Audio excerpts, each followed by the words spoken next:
Bismillahirrahmanirrahim. Assalamualaikum warahmatullahi wabarakatuh. Bismillahirrahmanirrahim.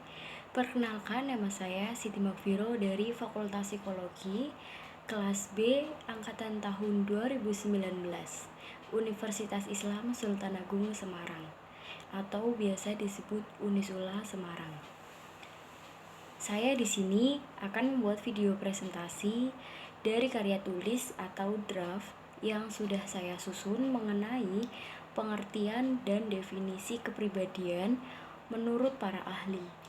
Saya di sini sebagai penjelas dari kelanjutan partner saya yaitu Syifa Nada.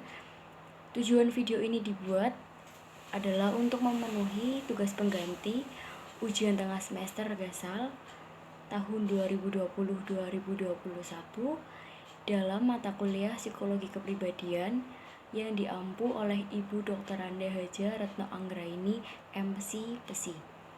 Bismillahirrahmanirrahim. Langsung saja masuk ke penjelasan.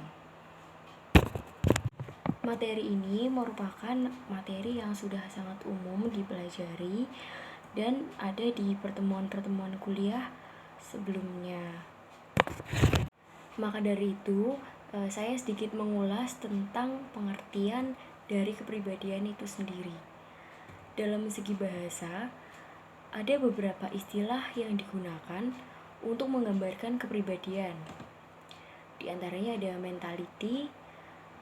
Mentality itu sendiri adalah situasi yang dihubungkan dengan kegiatan mental. Kegiatan mental merupakan aktivitas yang dilakukan oleh seseorang atau individu yang berhubungan dengan perasaan. Lalu ada personality. Personality merupakan sebuah totalitas karakter personal. Di dalam istilah lain, personality merupakan salah satu kajian psikologi yang lahir berdasarkan pemikiran, kajian atau temuan-temuan dari hasil praktik penanganan kasus para ahli. Kemudian ada individuality. Individuality adalah suatu elemen penting yang terdiri dari dua dimensi. Kemudian ada individuality. Individuality adalah suatu elemen penting yang terdiri dari dua dimensi. Yang pertama ada self-assertion, yaitu kemampuan untuk memiliki dan mengkomunikasikan suatu sudut pandang. Yang kedua ada separateness, yaitu penggunaan pola-pola komunikasi untuk mengkomunikasikan atau mengekspresikan bagaimana diri seseorang bisa berbeda dengan orang lain atau dari individu yang lain. Lebih tepatnya, individuality merupakan sifat khas yang menggambarkan atau menyebabkan seseorang mempunyai sifat yang berbeda dengan orang lain. Dan untuk yang terakhir adalah identity. Identity merupakan sifat atau kedirian sebagai satu kesatuan dari sifat yang mempertahankan dirinya terhadap sesuatu dari luar atau rangsangan dari luar. Nah, itu tadi sedikit penjelasan ulang dari pengertian kepribadian. Setelah mengetahui pengertian dan makna dari kepribadian yang berasal dari berbagai kata, berbagai segi, selanjutnya saya akan menjelaskan kelanjutan definisi kepribadian menurut para ahli. Jika sebelumnya itu yang ke-8, saya akan melanjutkan yang ke-9. Nah, untuk yang ke-9 itu ada dari Kunchoro-Ningrat. Menurutnya, kepribadian ialah beberapa ciri atau watak yang dipelihara seseorang secara sejak lahir, konsisten dan konsekuen. Menurut Kunchoro-Ningrat, setiap manusia pasti melakukan sosialisasi. Nah, proses sosialisasi itu berlangsung selama manusia masih hidup di dunia ini. Kepribadian seorang individu dapat terbentuk dalam bertingkah laku, sehingga individu memiliki identitas khusus yang berbeda dengan orang lain atau berbeda dengan individu-individu yang lain. Sedangkan pengertian untuk lebih akuratnya adalah menurut Kunchoro-Ningrat, kepribadian itu adalah unsur-unsur akal dan jiwa yang menentukan tingkah laku atau tindakan seorang individu maupun orang yang berada pada setiap individu. Misalnya, seorang individu memiliki pengetahuan dan perasaan yang berbeda dengan individu lain. Dan karena perbedaan itulah setiap manusia memiliki kepribadian yang khas dari dirinya masing-masing. Jadi setiap manusia itu mempunyai kepribadian yang berbeda-beda dan tidak bisa disamakan dari manusia yang satu dengan manusia yang lainnya.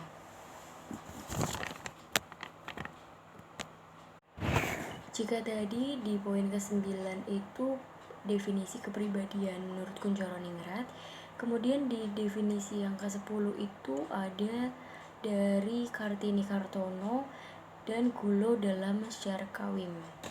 Menurutnya, kepribadian adalah sifat dan tingkah laku khas dari seseorang yang membedakannya dengan orang lain. Jadi, sifat atau tingkah laku dari seseorang itu berbeda dari orang yang lain. Disebutkan juga integrasi karakteristik dari struktur-struktur, pola tingkah laku, minat, pendirian, kemampuan, dan potensi yang dimiliki seseorang atau individu tersebut. Dan juga segala sesuatu yang mengenai diri seseorang atau individu sebagaimana yang diketahui oleh orang lain.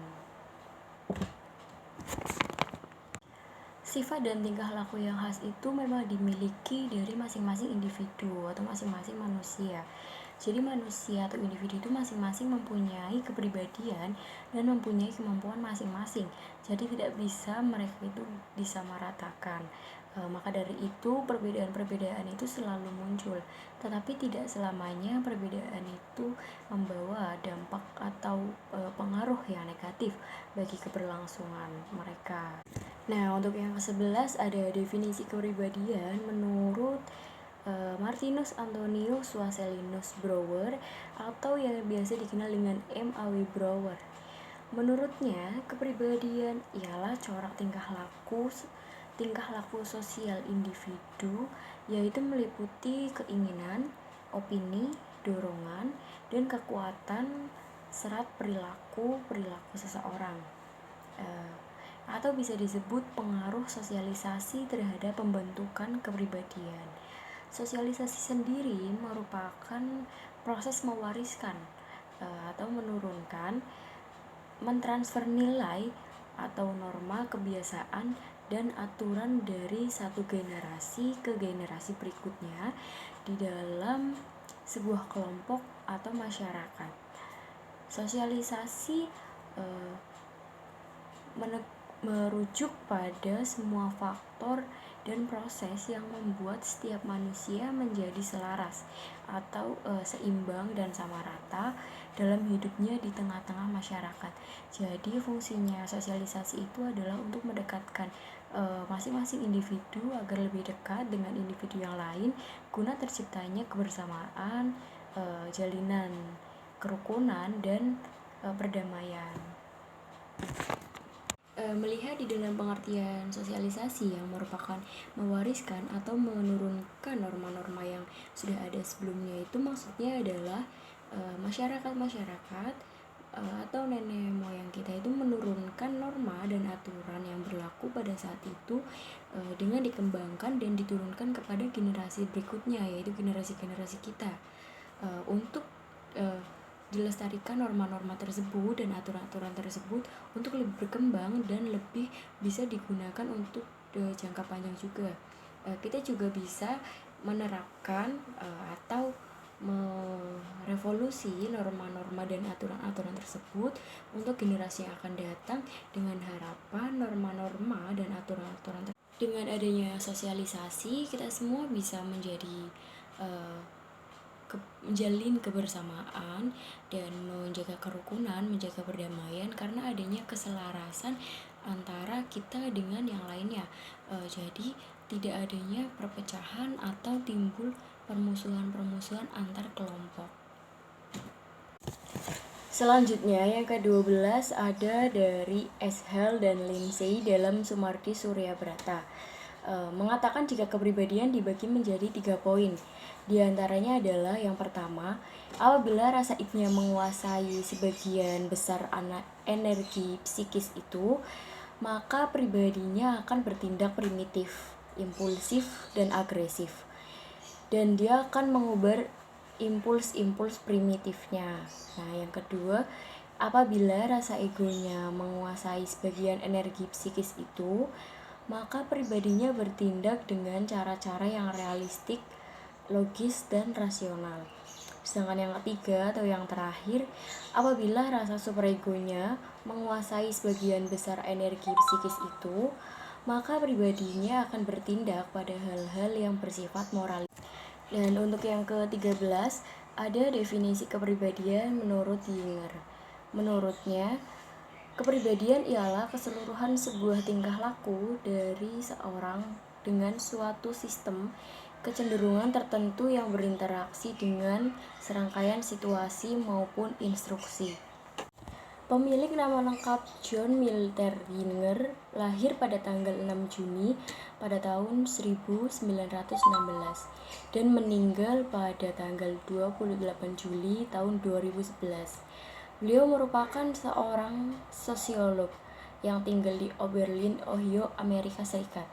Untuk pendidikan, Jünger menempuh pendidikan tinggi di Universitas Wisconsin-Madison dan lulus pada tahun 1943.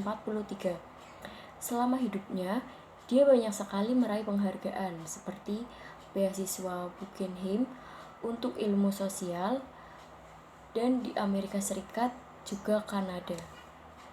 Jadi bisa disimpulkan bahwa kepribadian menurut Jünger adalah suatu perpaduan yang utuh antara sifat, sikap, pola pikir, emosi, serta juga nilai-nilai yang mempengaruhi individu tersebut agar berbuat sesuatu yang benar-benar sesuai dengan lingkungannya. Selanjutnya yang ke-14 ada definisi kepribadian menurut Atkinson. Pemilik nama lengkap Rowan Sebastian Atkinson ini lahir di Connecticut Country pada tanggal 6 Januari tahun 1955. Dia adalah seorang pelawak, pemeran, dan penulis di Inggris. Terkenal karena film seni televisi Blackadder dan di film Mr. Bean-nya. Menurutnya, kepribadian adalah pola perilaku dan cara berpikir yang khas yang menentukan penyesuaian diri individu terhadap lingkungan. Kepribadian itu mencakup kepribadian umum yang dapat diamati oleh orang lain dan kepribadian dari pikiran dan pengalaman yang jarang. Rowan Atkinson menempuh pendidikannya di Durham Charity School at STB School, kemudian melanjutkan perguruan tinggi dengan menempuhnya di Newcastle University. Dia mengambil jurusan yang berfokus di studi teknik listrik pada tahun 1975. Ia juga meneruskan pendidikannya di teknik elektrik di Queen's College, Oxford. Rowan Atkinson mengawali karirnya dalam dunia akting pada tahun 1978. Dan pada masa itu, dia tampil dalam seni komedi di BBC bertajuk Kenneth Laughter. Dan di tahun berikutnya, ia kembali tampil dalam sitkom The 9 O'Clock News.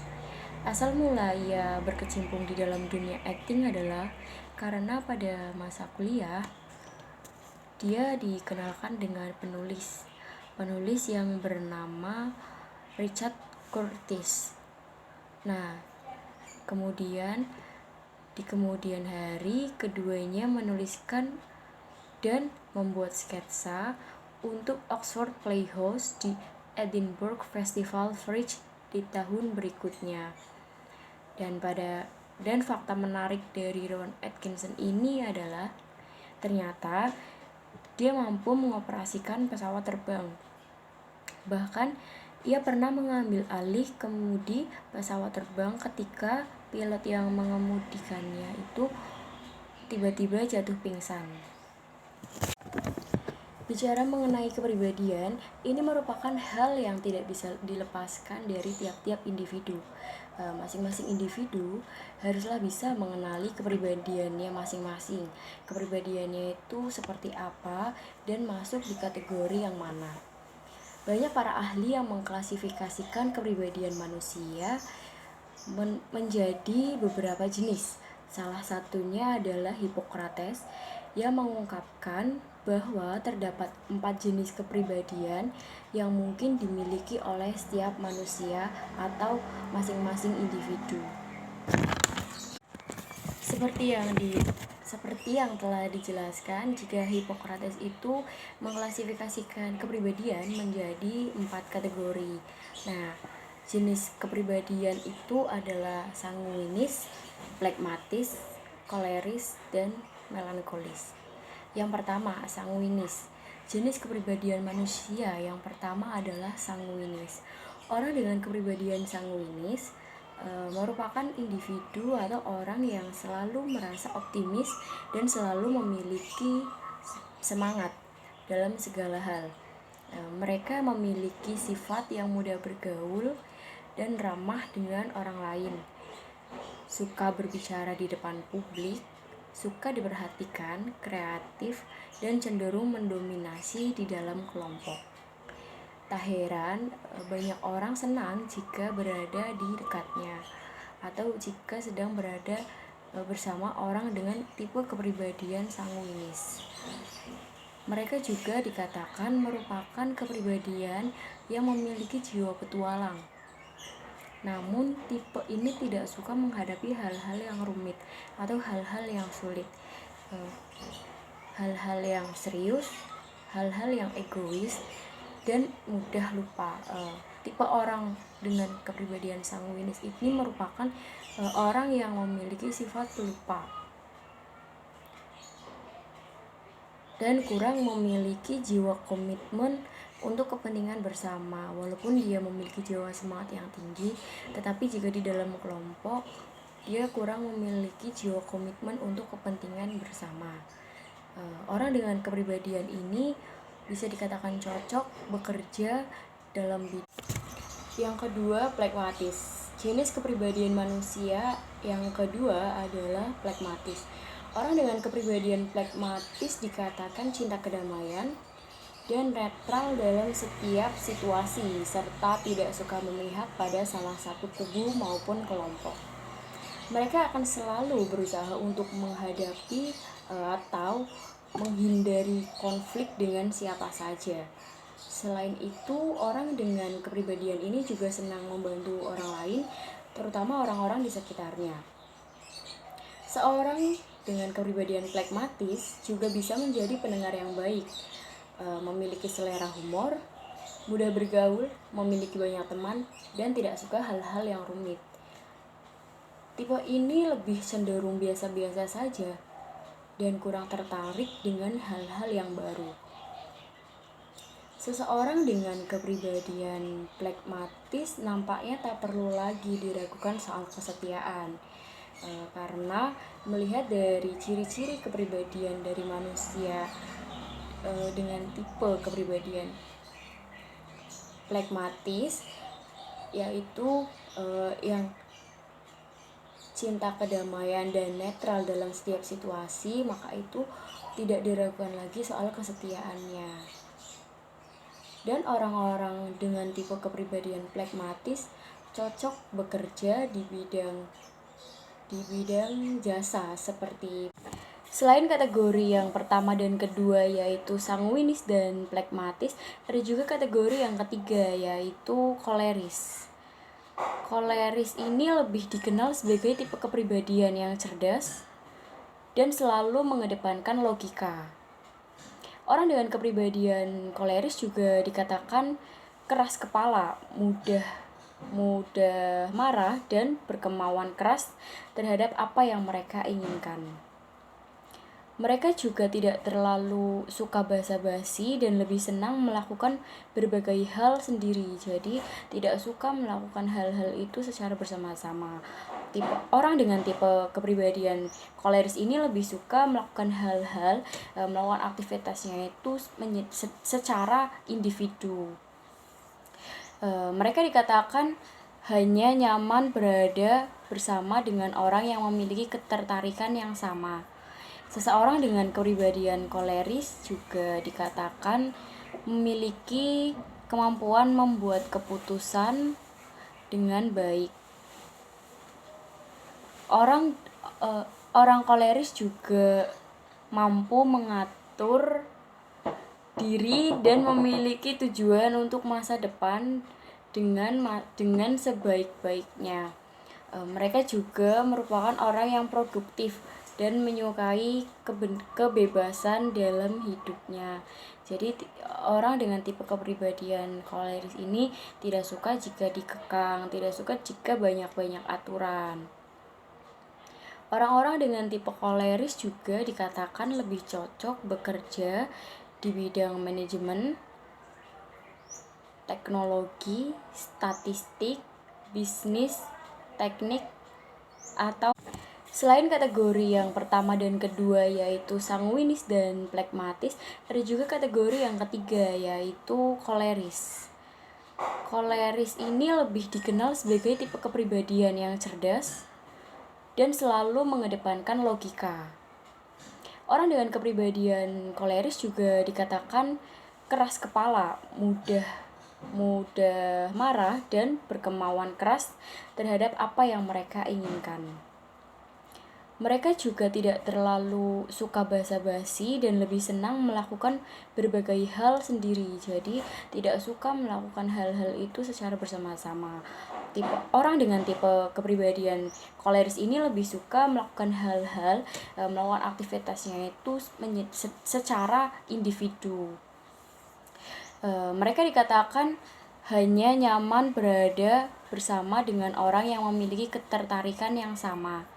Seseorang dengan kepribadian koleris juga dikatakan memiliki kemampuan membuat keputusan dengan baik.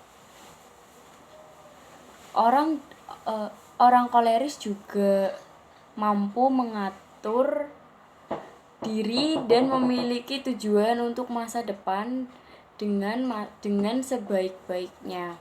Mereka juga merupakan orang yang produktif dan menyukai kebebasan dalam hidupnya. Jadi orang dengan tipe kepribadian koleris ini tidak suka jika dikekang, tidak suka jika banyak-banyak aturan. Orang-orang dengan tipe koleris juga dikatakan lebih cocok bekerja di bidang manajemen, teknologi, statistik, bisnis, teknik, atau programming yang sesuai dengan keahlian atau ciri-ciri dari kepribadian koleris itu sendiri. Nah, untuk yang keempat atau yang terakhir itu ada tipe kepribadian melankolis. Tipe kepribadian ini berbeda dengan sanguinis. Orang dengan kepribadian melankolis termasuk orang yang introvert. Mereka umumnya mudah khawatir, pemikir, dan tidak terlalu suka dengan keramaian. Mereka juga terkadang meremehkan diri sendiri, padahal kenyataannya diri mereka tidak seburuk itu. Tidak seburuk yang mereka sendiri pikirkan. Yang mereka pikirkan itu tidak sependapat dengan pemikiran orang lain. Dan orang dengan kepribadian melankolis ini memiliki sifat yang perfeksionis, peduli dengan sekitar, sangat detail dan berpikir analisis. Seorang dengan kepribadian melankolis juga dikenal sangat cerdas dan cocok menjadi pengusaha. Karena mereka selalu berfokus pada proses daripada tujuan. Dan orang dengan tipe kepribadian ini bisa dikatakan cocok bekerja di bidang manajemen, akunting, dan administratif. Jika itu tadi jenis kepribadian menurut Hippocrates, selanjutnya ada jenis kepribadian menurut Gustav. Gustav membagi atau memiliki pandangan tersendiri dalam membedakan setiap kepribadian manusia. Dirinya mengungkapkan jenis kepribadian manusia ada beberapa jenis, antara lain adalah berikut adalah tipe kepribadian menurut Gustav. Yang pertama ada introvert. Introvert ini merupakan istilah yang sering sekali kita jumpai dan kita temui. Nah, untuk arti introvert sendiri merupakan tipe kepribadian yang berfokus pada diri sendiri dan lebih suka menyendiri. Jadi mereka itu cenderung lebih sering berkutat dengan pikiran mereka sendiri. Dan si orang dengan tipe kepribadian introvert ini memiliki tingkat konsentrasi yang lebih tinggi, suka bercerita, mandiri maksudnya, dan namun sulit bersosialisasi dan juga kadang pemalu. Jadi orang introvert ini itu terkadang merasa dirinya itu tidak bisa bergaul atau tidak bisa bersosialisasi dengan yang lainnya, karena mereka itu mikir jika mereka itu tidak bisa bersosialisasi dengan yang lain. Dan sebagaimana kita tahu, introvert itu merupakan tipe kepribadian yang tertutup. Orang-orang dengan tipe kepribadian introvert ini merupakan orang-orang yang suka menutup diri atau tidak mau terbuka dengan orang-orang sekitar maupun orang-orang lain, kayak gitu. Jadi orang introvert ini lebih suka memendam atau menyelesaikannya itu secara sendiri, secara mandiri, tidak bergantung dan tidak ingin bersama-sama dengan orang lain, entah karena itu mereka takut merepotkan atau karena apa, tetapi orang introvert itu intinya lebih suka menyelesaikan urusan permasalahannya itu secara sendiri, secara individu, tidak membutuhkan dan tidak menginginkan bantuan dari orang lain, walaupun sebenarnya orang lain itu sudah menawarkan kepada si orang introvert ini. Tipe kepribadian yang kedua ada extrovert. Kalau yang pertama itu tadi ada introvert alias tertutup, nah yang kedua extrovert berarti kebalikannya, yaitu terbuka. Orang dengan tipe kepribadian extrovert ini lebih cenderung orang yang humble, orang yang lebih terbuka dengan sesama lainnya, orang yang tidak mudah menutup-nutupi. Sedangkan untuk pengertian extrovert sendiri adalah jenis kepribadian yang ciri-cirinya itu orangnya memiliki atau cenderung menyukai kehidupan di luar.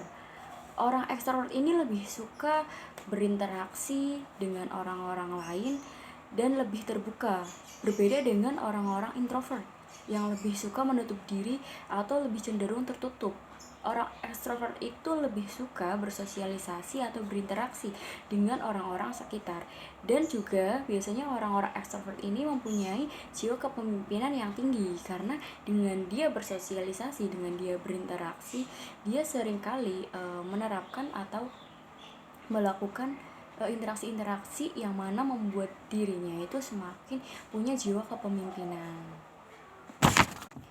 Dan si orang ekstrovert ini karena dia itu tipe orang yang terbuka, selain dia mampu bersosialisasi dan berinteraksi dengan orang-orang lain, dia juga mampu menyeimbangkan dirinya sendiri dengan lingkungan yang baru dan orang-orang yang baru juga. Jadi dia bisa menyeimbangkan dirinya dengan orang-orang dan lingkungan yang baru, walaupun sebelumnya dia tidak mengenal dan tidak tahu sama sekali akan lingkungan dan orang-orang tersebut, tetapi dia merasa dia dapat menyeimbangkan, karena yang tadi saya sampaikan, orang-orang extrovert ini biasanya memiliki jiwa-jiwa kepemimpinan, jiwa-jiwa memimpin kayak gitu.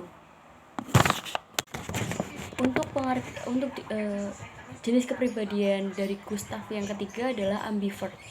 Jenis kepribadian menurut Gustav yang ketiga adalah ambivert. Jenis kepribadian ini memiliki perpaduan antara jenis kepribadian introvert dan extrovert.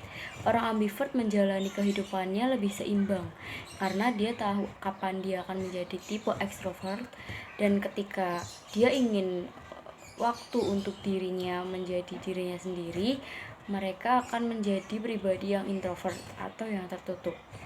Tipe kepribadian ambivert ini lebih fleksibel dan seimbang antara kepentingan diri sendiri dan kepentingan umum.